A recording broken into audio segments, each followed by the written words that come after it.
সকাল থেকেই আমাদের নজর রয়েছে যেদিকে আজকে সকাল থেকেই শহরের একাধিক জায়গায় ইডি তল্লাশি অভিযান চালিয়েছে। একদিকে যেমন আমরা দেখতে পাচ্ছি দমকল মন্ত্রী সুজিত বসুর বাড়িতে ইডি তল্লাশি চালাচ্ছে। তল্লাশি অভিযানে সেখানে জিজ্ঞাসাবাদ করা হচ্ছে তাকে এবং তার পরিবারকে। অন্যদিকে আমরা দেখতে পাচ্ছি তৃণমূল বিধায়ক তাপস রায় এবং উত্তর দমদম পুরসভার প্রাক্তন চেয়ারম্যান সুবোধ চক্রবর্তীর বাড়িতেও কিন্তু একই সঙ্গে ইডি অভিযান চলছে। এবং এই মুহূর্তে আপনাদের আবারও জানিয়ে রাখি যে সুজিত বসুকে এবং তার পরিবারের যে সদস্যদের তাদের কিন্তু এই মুহূর্তে জিজ্ঞাসাবাদ করছেন ইডি আধিকারিকরা।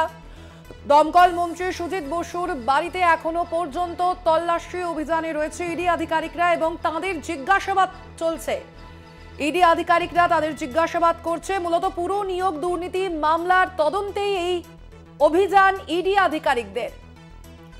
পুরো নিয়োগে দুর্নীতি মামলার তদন্তেই এই অভিযান ইডি আধিকারিকদের। সকাল থেকেই চলছে ইডির তল্লাশি অভিযান এবং এখন যেমনটা জানা যাচ্ছে দমকল মন্ত্রী সুজিত বসু এবং তার পরিবারের সদস্যদের জিজ্ঞাসাবাদ করছেন ইডি আধিকারিকরা।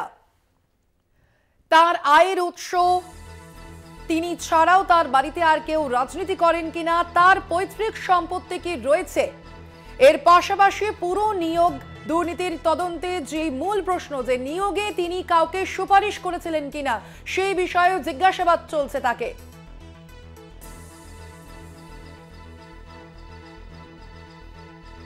সকাল থেকে চলছে ইডির অভিযান তল্লাশি। সুজিত বসুকে চলছে জিজ্ঞাসাবাদ। ইডির আধিকারিকরা সুজিত বসুকে বিভিন্ন বিষয়ে জিজ্ঞাসাবাদ করছেন। তার আয়ের উৎস থেকে শুরু করে নিয়োগে তিনি কাউকে সুপারিশ করেছিলেন কিনা সে বিষয়েও জিজ্ঞাসাবাদ করছেন ইডি আধিকারিকরা।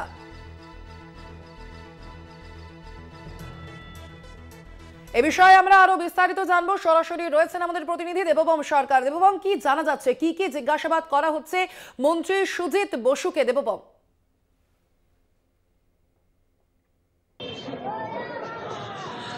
দেখো, অন্যান্য দিনের তুলনায় আজকে সুজিত বোসের বাড়ির সামনে যে চেহারা অন্যদিন থাকে তার থেকে সম্পূর্ণ আলাদা। কারণ আজকে সকালবেলা ইডির আধিকারিকরা সকালবেলা প্রায় 6:45 নাগাদ সুজিত বোসের বাড়িতে আসেন এবং আমি যে এখানটা দাঁড়িয়ে আছি ঠিক আমার পেছন দিকে যে বাড়িটি, সেই বাড়িটি হচ্ছে সুজিত বোসের আদি বাড়ি এবং আমার ঠিক সামনেই ঢিলছড়া দূরত্বে সুজিত বোসের নতুন বাড়ি। এবং সুজিত বোস বেশ বছরখানেক হলো সেই বাড়িতে শিফট করেছেন এবং এই যে পুরনো যে আদি বাড়ি, এই আদি বাড়ির কিন্তু একতলায় সুজিত বোস নিয়মিত অফিস করেন। এবং পাশাপাশি আমার ঠিক ক্যামেরার ডান দিকে আমি যদি বলি, সেই ডান দিকে হচ্ছে শ্রীভূমি স্পোর্টিং ক্লাব এবং সেই স্পোর্টিং ক্লাবেতেও কিন্তু সুজিত বোস দেখা সাক্ষাৎ করেন।